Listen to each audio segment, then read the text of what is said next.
മുത്തുനബി സല്ലല്ലാഹു അലൈഹി വസല്ലമ തങ്ങള് ഈ ഉമ്മത്തിനെ എത്രമാത്രം ഇഷ്ടപ്പെട്ടു, എത്രമാത്രം സ്നേഹിച്ചു.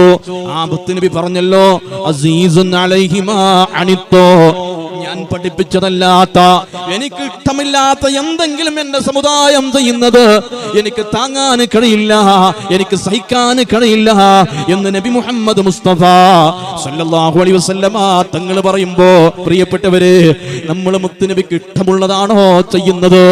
ആ മുത്തുനബിക്ക് ഇഷ്ടമില്ലാത്ത എന്തെങ്കിലും നമ്മൾ ചെയ്യുന്നുണ്ടോ? അല്ലാഹുവേ, ഞാൻ കാരണം എന്റെ മുത്തുനബിക്ക് ഒരു ബുദ്ധിമുട്ടുണ്ടാകാൻ പറ്റൂലല്ലോ, ഞാൻ കാരണം മുത്തുനബിക്ക് ഒരു ഇടങ്ങാറുണ്ടാവാൻ പറ്റില്ലല്ലോ, ഞാൻ കാരണം മുത്തുനബിക്ക് ആ റൗളയിൽ കിടക്കാൻ സമാധാനമില്ലാത്ത അവസ്ഥ വരാൻ പാടില്ലല്ലോ. അതുകൊണ്ട് ഇനി മുതൽ മുത്തുനബിക്ക് ഇഷ്ടമില്ലാത്ത ഒരു കാര്യവും ചെയ്യൂല. നമുക്ക് തീരുമാനിക്കാൻ കഴിയണം.